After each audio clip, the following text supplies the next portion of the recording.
I'm currently top scoring in this payload game as Scout with 71 points. Common reasoning would tell you that this means I've been contributing quite a bit to my team, probably getting the most kills and doing a lot with the objective, right? Well, despite having 71 points, I only have 2 kills, 9 assists, and 800 damage. I do have 13 captures, even though there are only 2 checkpoints on this stage, and I also have over 10,000 support and 36 bonus. Looking at it this way, it seems like I've done basically nothing, but somehow I have way more points than our heavy who's been carrying the game. So what do any of these numbers actually mean, and what in the world is going on with TF2's scoreboard system? It is probably obvious to most of you, but just so we're on the same page, the scoreboard is this menu that opens when you hold tab. Yours probably looks a lot different than mine because I have a custom HUD, but the information displayed is otherwise identical. This menu keeps track of match information, notably who's on your team, what their ping is, and most importantly for this video, their score. Now, as you've seen, this number may not be immediately intuitive because quite a large number of actions award you with some amount of points. TF2 does try to break down what constitutes your score at the bottom of the scoreboard with these 16 categories here. The issue is that the influence these have on your total points is pretty vague, and I'd guess that even longtime TF2 players have zero idea what some of these categories actually mean. So I want to fully dissect TF2's scoreboard, giving a thorough breakdown of what everything means on it and how your total points are calculated, as well as some other interesting info that I've learned over the years. But first, a word from this video's sponsor. This video is sponsored by Factor, ready-to-eat meal service that delivers fresh and tasty food right to your doorstep. I do not like cooking. It's a means to an end for me, and I am way too lazy to bother with it on a regular basis. However, I still do like eating the food that cooking creates, and that's where Factor can help. Factor will deliver chef-prepared, never-frozen food to your house, oftentimes picked from a huge menu so you never even have to worry about planning. I've been eating these things for most dinners this week, and I've been very impressed with not only the variety of meals, but also the quality. Despite only taking 2 minutes to make in a microwave, it looks and tastes exactly like something you get at a restaurant. My personal favorite meal so far has been the tomato sun-dried chicken, but the black pepper and sage pork chop, which is what you're seeing on screen, was a really close second. Plus, on top of just food, you can get extra stuff like smoothies and protein shakes alongside your order. They sent me these protein shake cold brew lattes as a bonus, and I am most definitely ordering a refill once I'm out. They taste really good and are definitely healthier than the half coffee, half creamer abominations that I make for myself with a machine. If you want to try Factor out yourself, head to factor75.com or click the link below and use code GREATBLUE50 to get 50% off your first Factor box and 20% off your next month of orders. That's code GREATBLUE50 at factor75.com to get 50% off your first box plus 20% off your next month of orders.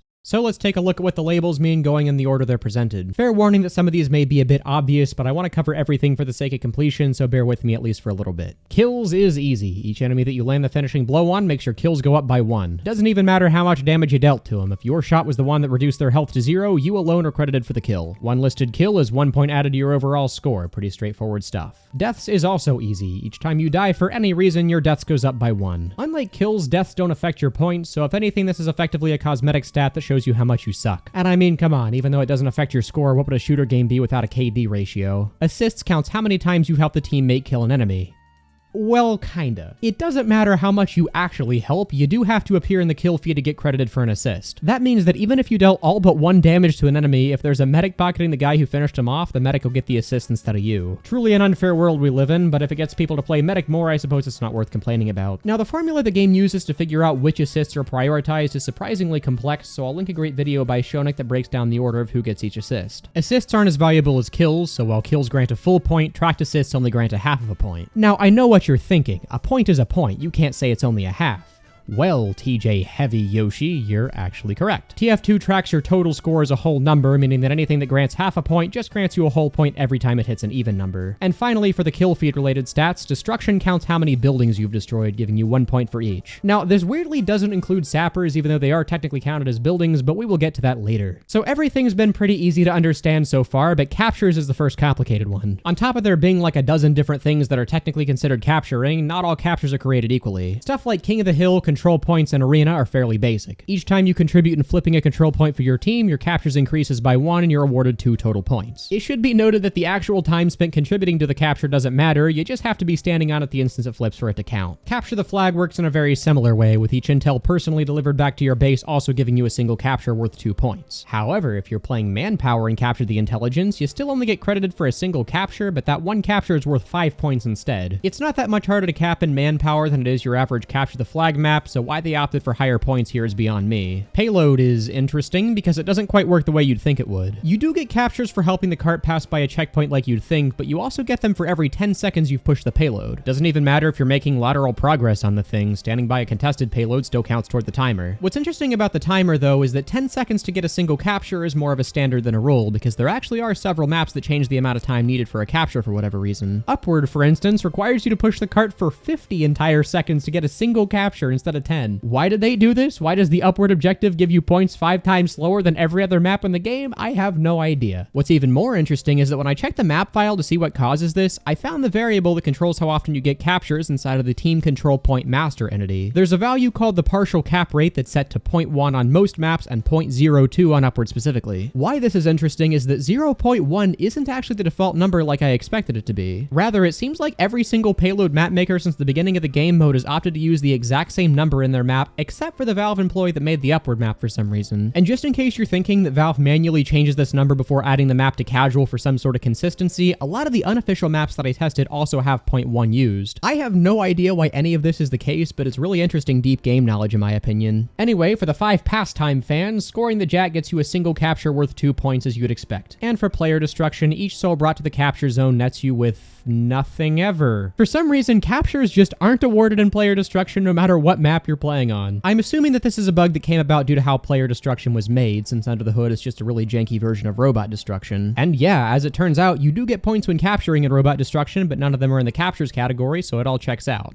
Contrary to captures, defenses are easy to keep track of because they work in the exact same way on every single objective type. In general, you get a defense every time you either kill someone who's doing the objective or physically body block the objective to prevent it from capturing. If there are multiple people doing the objective, you gotta clear off every single one of them that are currently touching it to get the point. Each defense gives you a single point each, lower than captures but makes sense due to how much easier they are to do. Domination and revenge are both pretty obvious to anyone that's played the game, so I apologize in advance for this section, but for completion's sake, I will go over them anyway. Kill someone 4 times in a row without them killing you, and you dominate them, making them see a cheeky particle effect above your head and making your domination counter increase by 1. Kill someone who's dominating you and you get revenge, ending the domination and increasing your revenge points by 1. Neither of these actually contribute to your overall score, so they're just fun little cosmetic counters that give you a better understanding of how your match is going. It's also worth mentioning that dominations have unique icons that show up in the main part of the scoreboard as well. Each player that's dominating at least one person has a medallion next to their name that shows how many total dominations they have. You personally will see a little target icon next to each person you're dominating, and if there's anyone dominating you, you'll see the nemesis icon next to their name too. So again, I'm sure if you've been playing the game for any amount of time, you'll know this by heart, but this is info that I'd be remiss to leave out on a scoreboard video. So before we get to the crazy complicated ones, let's knock out the remaining counters that are pretty basic. Headshots and backstabs count how many headshot or backstab kills you've gotten throughout the game. It is important to note that these only track the kills from headshots or backstabs, not just how many you get. If you quickscope a heavy and he lives, that does not increase your headshots counter at all. And also, yes, the ambassador does increase your headshots as long as you land the kill with one, even though it's not a sniper rifle. And even though the Sydney Sleeper has a unique effect on headshot, it doesn't actually count toward your score. Each headshot gives you an additional half point, meaning that headshot kills grant 1.5 total points, and backstabs give you a full additional point for 2 points total. So if you ever saw a spy that was leagues ahead of the second place scorer, now you know how he did it. The game gives him pity points because he's actually doing well as spy. Which also implies that Valve never intended for snipers to do as well as they are, but that's a discussion for another day. Invulns counts the number of times you've activated your uber charge with any of your mediguns, even the ones that don't make you invulnerable. Each one gives you a single point per activation for most weapons and a quarter of a point in the case of the vaccinator. You are not required to be healing a teammate or doing anything productive for it to count. Just right-clicking with a full uber bar is enough to instantly give you an invuln, which increases your score by 1. Teleports tracks the number of times a teammate's taken your teleporter, with each one teleport point giving you half a point toward your overall score. Now my phrasing here was very intentional because this does only count the number of times a teammate has taken the teleporter, not the engineer himself. This actually used to not be the case, and it led to people getting thousands of points in a single round by setting up AFK teleport farms. Yes, this is a real thing people used to do, and yes, it's still possible as long as you have a friend to do it with. And finally, healing and damage track exactly what you'd expect, with 1 point being given for every 600 damage dealt or 600 health healed. With damage, you do actually have to be damaging a player, not a building, but with healing, any sort of healing you give in the entire game counts. It not only counts health restored directly, like with a medigun or dispenser, but also health restored indirectly with stuff like the Mad Milk Sandwich or even Candy Cane. But this also includes self-healing, so weapons like the Black Box or Kunai potentially give you thousands of healing points that your teammates will never see. And no, as funny as it would be, you unfortunately do not get points for healing enemies, so friendly heavies are not being rewarded for treason. Okay, so now we get to the big two trackers that 99% of the people who play this game have no idea what they do: support and bonus. The general idea between these two is that support tracks the miscellaneous help you provided to your teammates, while bonus tracks the times you've performed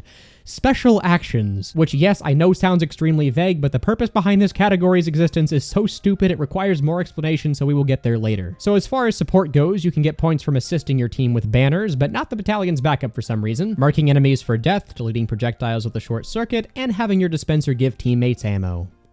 But only in man versus machine. Overall, these are things that all directly benefit your team in some way. However, a few random things that provide support also seemingly arbitrarily provide a bonus point or two, such as dropping a medic with full Uber, extinguishing a teammate, hitting enemies with Sandman balls, and breaking spies' sappers, which does give you a bonus point but does not give you a destruction even though it counts as a building. My sharper viewers may have noticed that those are the situations that cause the purple +1 or +2 to appear above your character, which, yes, is the visual indicator for the bonus points you've earned. There are a bunch of random things that give bonus or support points, but the one that I want to bring special attention to is the Huntsman, which for some godforsaken reason gives 125 support points on headshot in addition to the normal points a headshot kill would give you. This means that headshot kills with the Huntsman could theoretically contribute to 8 different point categories at the same time. If you headshot kill a milked enemy who's standing on the objective, which gives you a domination, you'd be credited for kills, defenses, dominations, headshots, healing, support, and damage all in the same frame. Why does the Huntsman give support points? Why is it considered more of a support weapon than the rifles? I don't know. But it is one of my new favorite niche fun facts about the game, so that's something, I guess. But you know how earlier I said that bonus points existing in the first place is stupid? Well, here's the reason why. The bonus category works exactly like you'd expect, giving you 1 real point per bonus point earned. But support does not contribute to your score in any way, shape, or form, which effectively makes this category meaningless. So that means that instead of just giving you a real point per 250 support or something, Valve added an entirely separate point category that you nearly always get at the same time as support that does the exact same thing. The only exceptions are the few cases of support points that I mentioned earlier, which don't give bonus points, meaning that banner assists and marking for death arbitrarily mean nothing. At this point, I feel like even questioning why they did this is a fool's errand, but hopefully this is at least a good explanation of what these categories do and mean. So, now that we've covered all the important stuff, it's time to talk about some interesting edge cases, the first of which being what happens when you turn on friendly fire. For those that aren't aware, there exists the elusive friendly fire command in TF2, which, as you might expect, straight up lets you kill your own teammates. There's a good reason that this is turned off on most servers. The game is pretty much unplayable with it turned on, but the main thing I'm interested in is how the scoreboard reacts, and as it turns out, the scoreboard wasn't really equipped to handle this, so sometimes some funny things can happen. For instance, every time you kill a teammate, you actually get a kill subtracted from you. This even happens when you're at 0 kills, meaning that if you're being too much of a goober, your kills can actually go into the negatives. Weirdly, each kill subtracted doesn't actually take away from your total score, only your listed kills, which in my experience is the only possible way to have the two halves of the scoreboard mismatch. However, while killing teammates gives you negative kills, assisting a kill on teammates still gives you a positive assist. This one can actually be done in normal games too by healing a disguised spy, which also shows you as being on the spy's team in the kill feed for some reason. I suppose this is a subtle way to make you feel bad for treason, but in my defense it was really funny. Speaking of enemy spies, I also found that they give you a teleport point if they use your teleporter, meaning that it's not possible to use the scoreboard to determine whether the person that just came through is a spy. What you can use the scoreboard to determine though is whether the spy is dead ringing. The dead ringer is meant to fake your death as accurately as possible, and in some ways they actually got it pretty right. When you activate a spy's dead ringer, his name on the scoreboard will gray out as if he actually died, which is pretty cool in my opinion. Activating dead ringers also counts toward your active kill streak should you have one, as well as sometimes giving you a fake domination or revenge sound if you're eligible for it. What the scoreboard does not fake with a dead ringer though is any stat that's relating to kills. So in case figuring out fake deaths wasn't easy enough, all you have to do to see if a spy really died is hold tab and see if your points went up. And from my testing, no other kill related stats are faked either, so no fake headshots, assists, or domination or revenge points even if they appear in the kill feed and you hear the noise. And finally, the last addendum that I want to add is that it seems like there's a cooldown on certain actions that award points. For instance, repeatedly extinguishing an ally doesn't give you a bonus point every time you extinguish it. It looks like it's capped to about 1 point per 10 seconds or something. Similarly, repeatedly running on and off a control point that's being contested does not give you a defense every single time. That also has a similar cooldown. Unless you're actively trying to farm them, this doesn't really hinder your ability to get points, but it is some interesting info that I found while I was testing some various things. So anyway, that is a thorough breakdown of how TF2's scoreboard works and what sorts of stuff it actually tracks. this. Hopefully the info here was at least a little bit informative if you've played for a while, as well as covering a variety of the questions you may have if you're newer to the game. Even a fairly minor topic in TF2 like this is pretty dense with information, so if there's anything that I missed, be sure to let me know. I made sure to cover everything important, but if there are any side bits of information that are interesting, be sure to comment. If you enjoyed this video, make sure to like. If you hated this video, you're encouraged to scream your feedback at the top of your lungs at 3 a.m. in your parents' living room, and most importantly, have a good one.